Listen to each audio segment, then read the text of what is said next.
আসসালামু আলাইকুম রহমতুল্লাহি ওয়া বারাকাতুহু। আলহামদুলিল্লাহি রাব্বিল আলামিন ওয়াসসালাতু ওয়াসসালামু আলা রাসূলিল কারীম খাতামান নাবিয়্যিন নবিয়্যিনা মুহাম্মদ ওয়া আলা আলিহি ওয়া সাহবিহি আজমাইন। সুপ্রিয় দর্শক, পৃথিবী যে প্রান্ত থেকে আপনারা এই মুহূর্তে এটিএন বাংলার টিভি স্ক্রিনের সামনে আছেন, সকলকে স্বাগত জানাচ্ছি এটিএন বাংলার সাপ্তাহিক বিশেষ আয়োজন জীবন ও চেতনা আয়োজনে। জীবন ঘনিষ্ঠ আমাদের জীবনের সাথে খুবই ওতপ্রোতভাবে জড়িত আমাদের সামগ্রিক বিষয়গুলো নিয়ে আমরা এই অনুষ্ঠানগুলিতে আলোচনা করে থাকি, যে থেকে আমরা দিক নির্দেশনা এবং কিছু শিক্ষা দীক্ষা যেটা আমাদের জীবনের জন্য খুবই প্রয়োজন, সেই দিকে লক্ষ্য করে আজকে ইনশাআল্লাহ আজিজ একটি বিষয় নিয়ে আজকে আমরা আলোচনা করব। আজকের যে বিষয় আলোচনা করতে চাচ্ছি যে মা বাবা ও সন্তানের পারস্পর অধিকার। সন্তানের যেমন মা বাবার প্রতি অধিকার রয়েছে এবং মা বাবারও সন্তানের প্রতি কিছু অধিকার রয়েছে, এই যে একে অপরের প্রতি যে অধিকারগুলো, এই বিষয়গুলো আমরা জানা না জানার কারণে আমরা আমাদের মধ্যে অনেক গ্যাপ, অনেক প্রশ্ন, অনেক সমস্যা, অনেক আমাদের বিষয়গুলো আমরা মুখোমুখি হয়ে থাকি। আজকেও একটা অনুষ্ঠানে আমাদের কাছে এরকম প্রশ্ন আসছিল যে সন্তান মাকে মা ডাকে না। এই জাতীয় অনেক বিষয় আছে আমাদের ক্ষেত্রে। এই সকল বিষয় আমরা ইনশাল্লাহ আলোচনা করবো। এর কী বাস্তবতা রয়েছে, কেন হচ্ছে, এর থেকে পরিত্রাণ কীভাবে পেতে পারি, সার্বিক বিষয় ইনশাল্লাহ এই আলোচনার জন্য আজকে আমাদের স্টুডেন্ট আমাদের সাথে আছেন শেখ প্রফেসর আনম রশিদ আহমদ মাদানী হাফিজাহুল্লাহ। আসসালামু আলাইকুম ওয়া রাহমাতুল্লাহি ওয়া বারাকাতুহু। ওয়া আলাইকুম সালাম ওয়া রাহমাতুল্লাহি ওয়া বারাকাতুহু। আমাদের সাথে আছেন শেখ শাহওয়ালুল্লাহ হাফিজাহুল্লাহ। আসসালামু আলাইকুম ওয়া রাহমাতুল্লাহি ওয়া বারাকাতুহু। ওয়া আলাইকুম সালাম ওয়া রাহমাতুল্লাহি ওয়া বারাকাতুহু। আপনাদের উভয়কে স্বাগত আজকের এই বিশেষ আলোচনা অনুষ্ঠানে। জাযাকাল্লাহু খাইর। ওয়া ইয়াকুম আহসানতুম। আমরা যে বিষয়গুলো নিয়ে আজকে আলোকপাত করতে যাচ্ছি সেটা হচ্ছে যে এই মা বাবা সন্তানের পারস্পরিক অধিকার, এটা আমাদের সামাজিকভাবে খুবই গুরুত্বপূর্ণ একটি বিষয়। আমাদের সন্তানরা অনেকে জানেই না যে মা বাবার প্রতি তাদের জীবিত থাকাকালীন কী অধিকার, তাদের কী দায়িত্ব কর্তব্য এবং তাদের চলে যাবার পরেও তাদের কী দায়িত্ব কর্তব্যগুলো, এই বিষয়গুলো আমাদের সামাজিকভাবে, বিশেষ করে দর্শক আমরা যারা আছি, আমরা যেন আমাদের সন্তানদেরকে সেভাবে দায়িত্বশীল সেভাবে শিখিয়ে না যেতে পারি, এই সকল বিষয়গুলো আলোচনা করবো ইনশাআল্লাহ। প্রথমে আমি প্রফেসর আনম রশিদ আহমদ মাদানী হাফিজ আপনার কাছে আলোচনা যেটা আসতে চাচ্ছি, যেটা হচ্ছে যে মা বাবার কাছে সন্তানদের কী অধিকার, একজন মা বাবা তার সন্তানের জন্য কী অধিকার দায়িত্ব রাখেন? আল্লাহুম্মা লাকাল হামদু হামদাশ শাকিরিন ওয়া সাল্লি ওয়া সাল্লিম আলা রাসূলিকাল আমিন ওয়া আলিহি ওয়া সাহবিহি ওয়া মান তাবি'আহুম বিইহসানিন ইলা ইয়াউমিদ্দিন। ধন্যবাদ আপনাকে। খুবই গুরুত্বপূর্ণ এবং সময় উপযোগী বিষয়, পিতামাতার প্রতি সন্তানের হক, সন্তানের প্রতি পিতামাতার হক। হক মানে অধিকার। হকের ইংরেজি হচ্ছে রাইট, মানে রাইট তার বিপরীত হচ্ছে রং। তো যেটা সঠিক সেটি অধিকার, আর এর বিপরীত হলে ওটা রং, এটা ভুল। তো আমরা সন্তানের, বাবা মার প্রতি সন্তানের অধিকার কি, এটা যত বেশি আলোচনা আমরা করি, কিন্তু সন্তানের প্রতি পিতামাতার যে অধিকার আছে এটা আলোচনা কম আসে। আলোচনাটা যদি দুই দিক থেকে আসে তাহলে এই আলোচনাটা ইনসাফপূর্ণ হয়। আমি যে সময়টি আমি পেলাম, আমি এটার উপরে গুরুত্ব দিব। একজন পিতার সন্তানের প্রতি সবচেয়ে বড় অধিকার, সর্বপ্রথম যে অধিকার হচ্ছে অনাগত সন্তানের জন্য, এখনো সন্তান হয় নাই, ওই সন্তানদের জন্য একজন ভালো মা নির্বাচন করা। আমরা শুরুতেই এই সমস্যাটা করি যে একজন ভালো মা আমরা নির্বাচন করতে পারি না। রাসূল সাল্লাল্লাহু আলাইহি ওয়াসাল্লাম, সেক্ষেত্রে যেটা আমরা করে থেকে ভালো স্ত্রী নির্বাচন করি, কিন্তু মার দিকে, ভালো মা নির্বাচন, মাটার দিকে আমি একটু আপনার সাথে দ্বিমত করব সম্মানের সাথে। আসলে ভালো স্ত্রী, ভালো মা, ভালো স্ত্রী। আচ্ছা, স্ত্রী যদি ভালো হয় সে অবশ্যই ভালো হবে। রাসূল সাল্লাল্লাহু আলাইহি ওয়াসাল্লাম বলেছেন যে চারটি বিষয় দেখতে হবে বিবাহের সময়। একটা হচ্ছে লিমালিহা, লিনাসাবিহা, তারপরে হচ্ছে জামাল, আগে লিজামালিহা ওয়া লিমালিহা ওয়া নাসাবিহা ওয়া দীনিহা ফাজফার বিযাতিদ দ্বীন। দেখুন যে হিউম্যান সাইকোলজি যেটা, আমার রাসূল সাল্লাল্লাহু আলাইহি ওয়াসাল্লাম ওহী দ্বারা পরিচালিত হতেন, তার প্রতিটি কর্ম ওহী দ্বারা, নিয়ন্ত্রিত, তার প্রতিটি কথা, যার মুখ থেকে যা বের হতো দিনের সাথে রিলেটেড, ওহি ভিত্তিক কথা তিনি বলতেন। তো এই যে মানবীয় যে দুর্বলতা, সেই দুর্বলতা হচ্ছে প্রথমে দেখে সৌন্দর্যটা, প্রথমে সৌন্দর্য দেখে যে কেমন দেখতে, তারপরে দেখে যে সম্পদ কেমন আছে, আমার আত্মীয় স্বজনকে তারা বেড়াতে গেলে খাওয়াতে পারবে কিনা, আমাকে খাওয়াতে পারবে কিনা, এটা দেখে। তৃতীয় যেটা দেখে যে অ্যাডজাস্টমেন্ট হবে কিনা, সে কোন বংশের, কোন মর্যাদার, কোন পেশার। এখানে হাসাব নাসাব বলতে পুরোটাই বোঝানো হয়েছে। তারপরে দিন, রাসূল সাল্লাল্লাহু আলাইহি ওয়াসাল্লাম দিনকে 4 নম্বরে আনলেন। এটা হচ্ছে আমাদের মানে সাইকোলজির দিক থেকে, কিন্তু বাস্তবতার দিক থেকে তিনি কি বললেন, ফাসফার বিজাতি দিন, দিনকে অগ্রাধিকার দিন। আমরা এখানে ভুল করি। আমরা প্রথম 3টাকে যেভাবে গুরুত্ব দেই, 4র্থ নম্বরটা গুরুত্ব দেই না। এখানে সমস্যা। আমাদের একটা ধারণা, না ঠিক হয়ে যাবে, আমরা মানে ইসলামী পরিবার, ইসলামী পরিবেশও আমরা ওগুলিকে খুব বিবেচনা নিয়ে দিনটা সালাত আদায় করে কিনা, না আমাদের পরিবেশে আসলে ঠিক হয়ে যাবে। পর্দাটা আছে কি না, মোটামুটি ঢেকে চলে, পুরা পর্দা করে না, আমাদের এখানে এসে ঠিক হয়ে যাবে, না খুব একটা ঠিক হয় না, অধিকাংশে ঠিক হয় না। অতএব একজন বাবার তার অনাগত সন্তানের প্রতি যে হক, সেটা হচ্ছে একজন ভালো মা নির্বাচিত করা। কারণ মিশরের প্রখ্যাত কবি শাওকি বলেছেন, আল উম্মু মাদ্রাসা, মা হচ্ছেন পাঠশালা, মা হচ্ছেন বিদ্যালয়, মা হচ্ছেন ইনস্টিটিউশন। এই মাই তো গড়ে তুলবে সন্তানটিকে।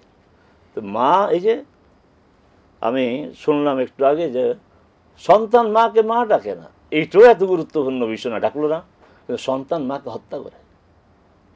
সন্তান আমরা কোন সময় চলে আসছি, এরকম ঘটনা হচ্ছে। আমরা জাহেলিয়াত জাহেলিয়াত জাহেলিয়াত বলে, রসুল সাল্লাল্লাহু আলাইহি ওয়াসাল্লামের পূর্ব যুগ জাহেলিয়াত। আমাদের এই মানে 21শ শতাব্দীতে আমরা বলি যে আমরা সভ্যতার মানে আমরা সভ্যতার চরম শিখরে পৌঁছেছি, আমাদের বৈশ্বিক উন্নতির চরম শিখরে আছি, কিন্তু আসলে কতটা জাহেলিয়াত আমাদের মধ্যে। আমি এখানে আপনার 2জন বড় আলেম আছেন, বিজ্ঞ আলেম আছেন, আমি যদি ভুল করি তার সংশোধন। আমি কিন্তু এই যে জাহেলিয়াতের ইতিহাস যতটুকু পড়েছি, আমি একটি ঘটনাও পাইনি যে কোনো সন্তান তার মাকে হত্যা করেছে। আমি পাইনি যে কোনো মা সন্তানকে হত্যা করেছে। পিতারা তাদের জাহেলি একটা প্রচলিত নিয়ম ছিল মেয়েদেরকে আপনার কবর দেওয়ার, সেটা একটা তাদের প্রচলিত একটা নিয়ম। তাও অল্প কয়েকটা, ব্যাপক হারে না। তাহলে মা সন্তানকে হত্যা করে না, এখন মারা সন্তানকে হত্যা করেছে। পত্র পত্রিকায়, আমাদের ইলেকট্রনিক মিডিয়া কয়টা আসে, সন্তান বাবা মাকে হত্যা করতেছে। অতএব আমি বলবো যে যারা বিবাহ করবে, ভবিষ্যতে পিতা হতে চায়, তারা অবশ্যই একজন ভালো মা নির্বাচিত করবেন, যেই মা হবে মাদ্রাসা, পাঠশালা, বিদ্যালয়, যে মা তার সন্তানকে আদর্শ সন্তান হিসেবে গড়ে তুলবে। জি, আমি একটু শেখ আপনার কাছে আসতে চাচ্ছি, যেটা হচ্ছে কোরআন ও হাদিসের আলোকে মা বাবার কাছে সন্তানের অধিকার সমূহ কি কি রয়েছে? ধন্যবাদ। আলহামদুলিল্লাহ ওয়াসসালাতু ওয়াসসালামু আলা রাসূলিল্লাহি ওয়া বা'দ, আকুলু ওয়া বিল্লাহি তৌফিক।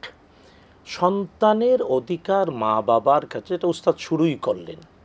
সহজ বাংলায় বললে, জন্মের আগে কিছু অধিকার আছে, জন্মের সাথে সাথে কিছু অধিকার আছে, সারা জীবন কিছু অধিকার আছে সন্তানের তার পিতামাতার প্রতি। জন্মের আগেই পিতামাতার কাছে সন্তানের যে অধিকার, তা হলো পিতামাতা সত্যিকারের পিতামাতার যোগ্যতা অর্জন করবে। এবং আমি এটা যদি বিস্তারিত ব্যাখ্যায় না গিয়ে ছোট্ট একটা সত্য ঘটনা দিয়ে আপনাকে বলি। দেখুন, আব্দুল কাদের জিলানী রাহমাতুল্লাহ আলাইহি, তার ব্যাপারে আমাদের দেশে ব্যাপকভাবে লোকজন ওনাকে চিনে। তিনি কিন্তু সেই আব্দুল কাদের জিলানী কোন বাবা মার সন্তান, এটা আমরা ভুলে যাই। তিনি হলেন সেই বাবার সন্তান যে বাবা হালাল ছাড়া নিজের মুখে খাবার উঠাতেন না। গল্প, সত্য বাস্তব গল্প। তিনি নদীর ধারে হাঁটছেন, দেখলেন একটা আপেল ভেসে যাচ্ছে, আপেল উঠায় খেয়ে ফেললেন। কিন্তু খাবার পরে তার চেতনা জাগেছে কার বাগানের ফল খেলাম, দাবি আদায় নিতে হবে। তাই উল্টো দিক থেকে হেঁটে গেলেন, গিয়ে খুঁজে পেলেন সেই বাগান, বাগানের মালিককে খুঁজে বের করলেন, বললেন আমি আপনার বাগান থেকে ছিটকে পড়া একটি ফল নদীতে ভেসে যাচ্ছিল, আমি খেয়ে ফেলেছি, এসেছি এর দায় মুক্তির জন্য। ওই বাগানের মালিক বুঝলেন সেই আব্দুল কাদের জিলানীর বাবা হবে। তিনি তখন বললেন হ্যাঁ ক্ষমা করতে পারি, তবে আমার একটা মেয়ে আছে, মেয়েটা অন্ধ, মেয়েটা লুলা, মেয়েটা বুবা, মেয়েটা বিশ্রী, ওকে যদি বিয়ে করো। তিনি বলেন আপনি যাহা বলবেন সব কিছু করতে রাজি, আমাকে দায় মুক্তির জন্য। চিন্তার বিষয়, আমরা তো আজকে মনে করি অনেক কিছু, নাউযুবিল্লাহি মিন যালিক। তখন যখন আব্দুল কাদের জিলানীর বাবা সব কিছুতে রাজি হলেন, তখন বাগানের মালিক তার মেয়েকে এই চরিত্রবান নৈতিকতা সমৃদ্ধ আদর্শ পিতা, যে হালাল হারামের মান নিয়ন্ত্রণ করে চলে, তার কাছে বিয়ে দিলেন। এখন বিয়ের পরে স্ত্রী হিসেবে কবুলের পরে যখন স্ত্রীর কাছে গেলে গিয়ে দেখে অপূর্ব সুন্দরী মেয়ে, গিয়ে দেখে লুলা না বরং সুস্থ, গিয়ে দেখে ও কথা বলতে পারে, চোখে দেখে থমকে দাঁড়ালেন, বললেন আপনি না বলেছেন আপনার মেয়ে চোখে দেখে না, আপনার মেয়ে কথা বলতে পারে না, আপনার মেয়ে হাঁটতে পারে না, এখন সবই আছে। তিনি আমি সত্যিই বলেছি, কারণ আমার মেয়ে এই মুখ দিয়ে আমি ছাড়া কারোর সাথে কথা বলিনি। আমার মেয়ে তার চক্ষু দিয়ে প্রাপ্তবয়স্ক হওয়ার পরে এই পরিবারের ভিতরে যারা শরীয়ত অনুমোদন করে তাদেরকে ছাড়া কাউকে দেখেনি। আমার মেয়ে তার পা দিয়ে এই বৈধ বাস্তবতাবিহীন কোথাও চলেনি। ওই মায়ের গর্ভে আর ওই বাবা থেকে জন্ম নেন আব্দুল কাদের জিলানী রাহমাতুল্লাহ আলাইহি। শুধু তাই না, আপনি কোরআন এবং সুন্নাহর দলিল জানতে চান, একটা দলিল যদি বলি, সূরা আর রহমান, আল্লাহ সুবহানাহু ওয়া তাআলা বলছেন বিসমিল্লাহির রহমানির রহিম, আর রহমান আল্লামাল কোরআন খালাকাল ইনসান আল্লামাহুল বায়ান। আল্লাহ তাআলা বলছেন তিনি পরম দয়াময়, শিখিয়েছেন কোরআন, সৃষ্টি করেছেন মানুষ। আল্লাহর বলার ধারাবাহিকতা, কোরআন আল কারীমের এই ধারাবাহিক বাস্তবতা সতত সত্য প্রমাণিত হয় তখনই একটা মানুষের ব্যাপারে, যখন পৃথিবীতে জন্মানোর আগে তার মা বাবা কোরআন শিখে, মা বাবা কোরআন দিয়ে চরিত্র গঠন করে, তখন জন্মের আগেই কোরআন তার মধ্যে ঢুকে। শুধু তাই না, আজকে মেডিকেল সায়েন্স এটা প্রমাণ করেছে, মাতৃগর্ভে যখন আমরা ছিলাম, মাতৃগর্ভে প্রতি 40 দিন পর শুক্রাণু ডিম্বাণু নিষিক্ত হয়ে স্তর পরিবর্তন হয়। 3টা 40 দিন অতিক্রান্ত হলে নিষিক্ত হওয়ার, স্পার্ম এবং ওভা নিষিক্ত হওয়ার 3য় 40 দিন অর্থাৎ 120 দিন যেদিন হয় সেদিন প্রাণ দেয়া হয়। আর প্রাণ দেয়া হয় যখন শরীরে কান উৎকীর্ণ হয়। আর প্রাণ দেওয়ার সাথে সাথে মা যা বলে, মা যা শুনে, আমরা তা শুনতে পাই। আজকের সায়েন্সও প্রমাণ করেছে। তাই মা যখন বাচ্চা পেটে নিয়ে কোরআন আল কারীম তেলাওয়াত করে, বাচ্চা তো জন্মের আগেই কোরআন শিখে, কোরআন শুনে।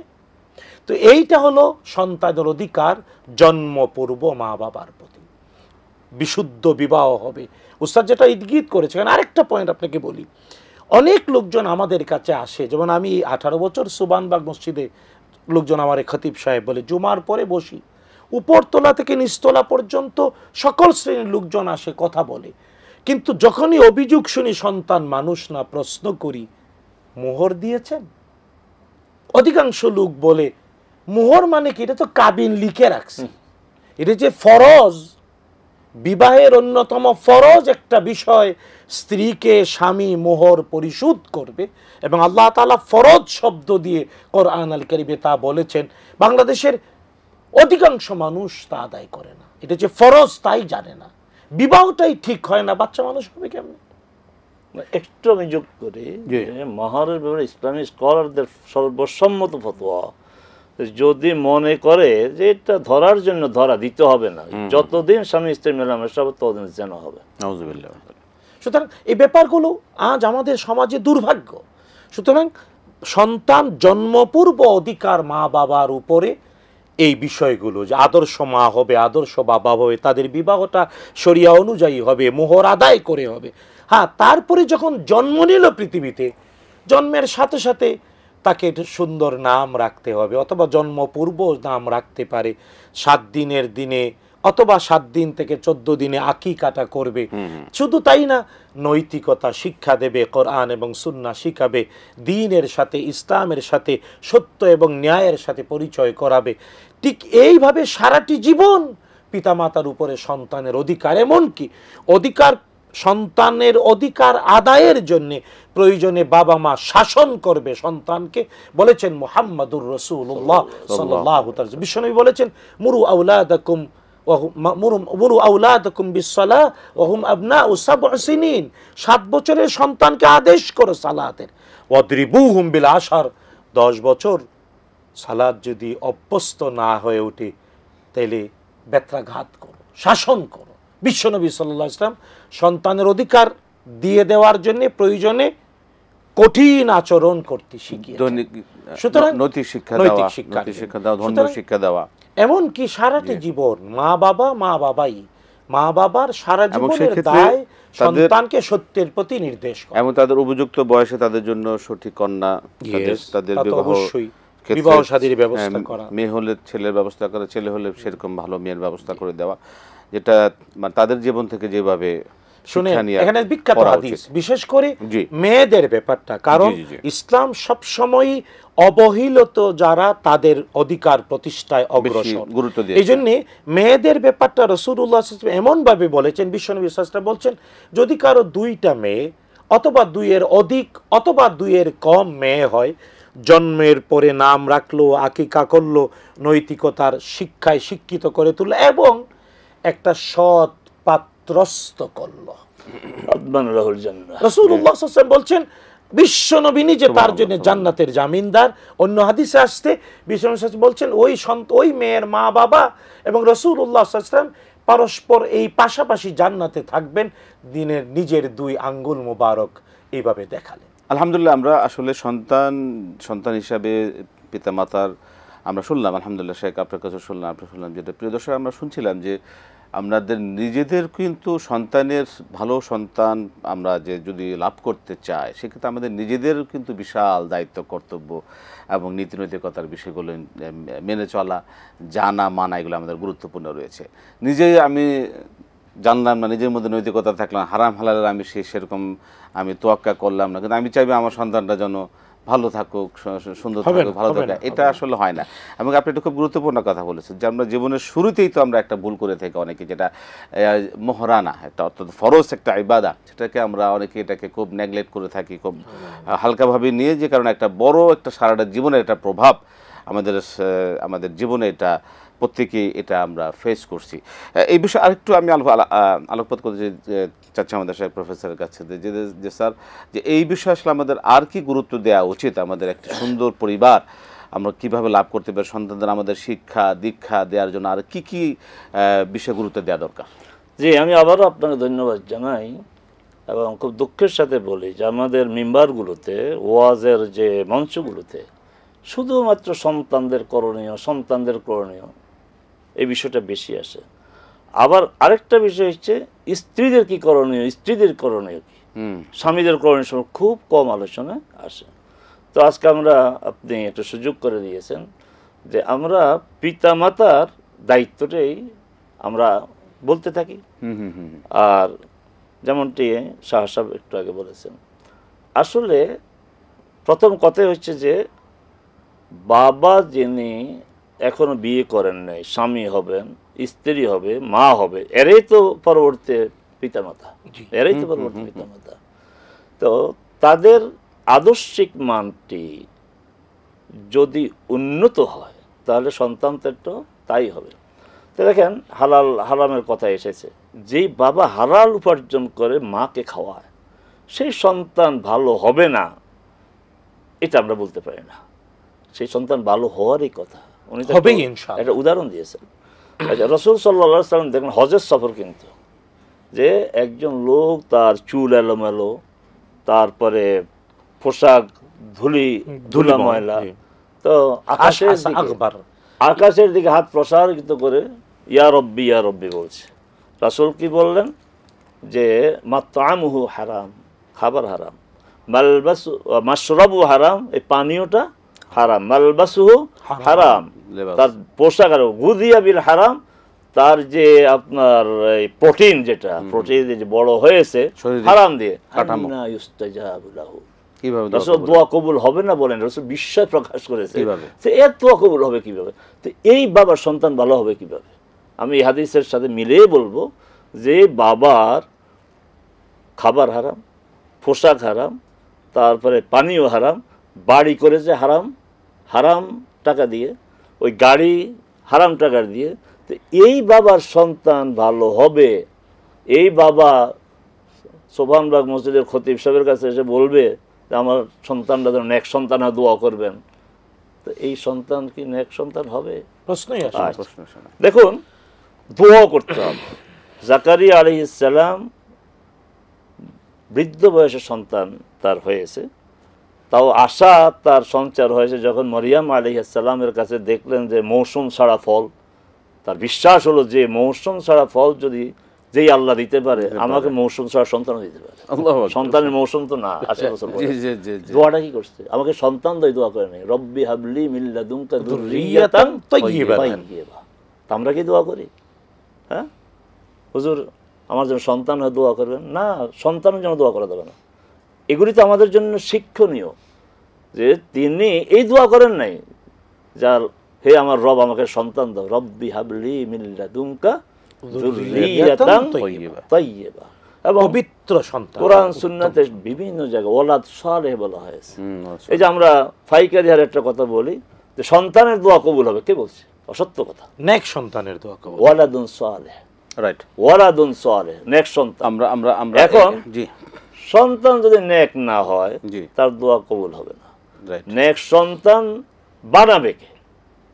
নেক সন্তান বানাবে তো বাবা মা। বাবা মার ক্ষেত্রে আমি দেখেন যে জি, জি। বাবা মা ছোটবেলা থেকেই, এই যে সেভাবে করে- মাতৃভাষা বলা হয়, কুকুর তো মাতৃভাষা কেন বলা হয়? মার থেকে বেশি বেশি শুনে শুনে শুনে তারা এটাকে তাহলে মার তো মাতৃভাষায়- দায়িত্ব মোহতারাম, হচ্ছে আপনার এই নৈতিক কথা বলি শেখানো, শেখানো আকীদা রিলেটেড কারণ কথা আপনার কথার শেখানো। সাথে বাস্তবতা যেটা খুবই একদম গুরুত্বপূর্ণ, সেটা হচ্ছে যে আমাদের সন্তানের কিন্তু সবচেয়ে বেশি শেখে হলো ঘর থেকে, ঘর থেকে। মানে প্রথম বাবা শিখে মার মা কাছ ছেলে থেকে, মেয়ের সঙ্গে ঝগড়া করে। সেটাই এখন আমাদের শিক্ষার প্রথম স্তরটা হচ্ছে মার থেকে, মার কোল থেকে, এবং বাবা মাকেই কিন্তু সন্তানরা সবচেয়ে বেশি অনুসরণ অনুকরণ করে থাকে। সেই ক্ষেত্রে বাবা মাদের কি দায়িত্ব কর্তব্য আমরা আজকে আলোচনা থেকে অনেক শুনলাম। সেক্ষেত্রে শেষ যেটা আপনার কাছে আমরা আমাদের শেষ পর্যায়ে চলে এসেছি, যে সন্তানকে সঠিক পথে রাখার জন্য আমরা আমাদের কি কি দায়িত্ব সামাজিকভাবে, আমরা পারিবারিকভাবে কি কি দায়িত্ব, দু একটা বিষয় গুরুত্বপূর্ণ আমাদেরকে একটু দেখুন, দিক আল নির্দেশনা কোরআন আল কারীমের 71 নম্বর সূরা, সূরা নূহে আল্লাহ তাআলা আজ থেকে হাজার হাজার বছর আগে নূহ আলাইহিস সালামের একটি দোয়া তুলে ধরেছেন। নূহ আলাইহিস সালাম আল্লাহ তাআলার পক্ষ থেকে যখন ওহী পেলেন, নতুন করে কেউ আর তার প্রতি ঈমান আনবে না, তখন তিনি বললেন রব্বি লা তাযার আলাল আরদি মিনাল কাফিরিনা দাইয়ারা। হে আল্লাহ, এই পৃথিবীতে কাফেরের একটি ঘরও অক্ষত রেখো না। ইন্নাকা ইনতাযারহুম, তুমি যদি আজকে তাদের ছেড়ে দাও, ইউদিল্লু ইবাদাক, ওরা তোমার বান্দাদের বিভ্রান্ত করবে, ওয়ালা ইয়ালিদু ইল্লা ফাজিরান কাফারা, আর অবশ্যই পাপিষ্ট সত্য স্বীকারকারী কাফের ছাড়া কিছুই জন্ম দেবে না। কোরআনের এই কথা 71 নম্বর সূরায় নূহ আলাইহিস সালামের দোয়াটাই বাংলা ভাষায় এইভাবে বলে, গাছ যেমন ফল তেমন, বীজ যেমন গাছ তেমন, তাই মা বাবা যেমন সন্তানও তেমন। চমৎকার। আমরা আলোচনার শেষ পর্যায়ে চলে এসেছি। খুবই গুরুত্বপূর্ণ বিষয়গুলো আজকে আমরা এই আলোচনা থেকে পেলাম কোরআন ও হাদিসের আলোকে, এবং আমাদের বাস্তবতার ক্ষেত্রে অনেকগুলো উদাহরণ যেটা আমাদের জন্য খুবই গুরুত্বপূর্ণ। সন্তান হিসেবে আমরা যারা সুসন্তান প্রত্যেকে চাই, প্রত্যেকের জীবনে একটি ইচ্ছাই থাকে যে সুসন্তান, ভালো সন্তান, অনুগত সন্তান, নিবেদিত সন্তান, ভালো সন্তান। এই সন্তান পাওয়ার জন্য আমি নিজে কতটুকু উপযুক্ত, ন্যায়বান, নীতিবান, আদর্শবান, এই বিষয়গুলো যদি আমি আমার নিজের জীবনে বাস্তবায়ন করতে না পারি, না আনতে পারি, না শিখতে পারি, শেখাতে পারি, তাহলে কিন্তু সন্তানের কাছ থেকে আশা করা বোকামি ছাড়া কিছু না। এই জন্য নিজেকে ভালো মানুষ হওয়া দরকার, নিজের পরিবারগুলোকে ভালো মানুষ, উভয় বাবা মা দুজনের দায়িত্ব রয়েছে। শুধুমাত্র মারাই শুধু দেখবে এদিকে বাবারা খেয়াল করবেন না, বাবারা শুধুমাত্র মানে বাইরেই থাকবেন, তারা টাকা পয়সার জন্য ব্যস্ত থাকবেন তা না, বাবা হিসেবে তার বিশাল দায়িত্ব রয়েছে, মা হিসেবে রয়েছে উভয়ের একটা পরিবার। এই পরিবারের মাধ্যমে একে অপরের সাথে মিলেমিশে সুন্দর করে ইসলামিক যে ভ্যালুসগুলো রয়েছে, ইসলামিক যে মূল্যবোধগুলো রয়েছে, ইসলামিক যে শিক্ষা রয়েছে, সেটাকে সামনে কোরআন সুন্নাহর আলোকে আমরা যদি আমাদের সংসারগুলো, আমাদের পরিবারগুলোকে পরিচালিত করতে পারি, ইনশাআল্লাহর আজিজ আমরা যে সন্তান কামনা করব হাবলি মিনাস সালিহিন, যে সন্তানের দোয়া কবুল হবে দুনিয়াতে থাকা এবং দুনিয়া থেকে চলে যাওয়ার পরে আল্লাহ পাক অবশ্যই সেই জীবন আমাদেরকে, সেই সন্তান আমাদেরকে দান করবেন। এটা আশা করছি। আপনাদেরকে উভয়কে আন্তরিক মোবারকবাদ, ধন্যবাদ গুরুত্বপূর্ণ সময় দেওয়ার জন্য, আলোচনা করবার জন্য। প্রিয় দর্শক, এই ছিল আজকের আলোচনা। শেষ করতে হচ্ছে, বিদায় নিচ্ছি। আসসালামু আলাইকুম ওয়া রাহমাতুল্লাহি ওয়া বারাকাতুহু।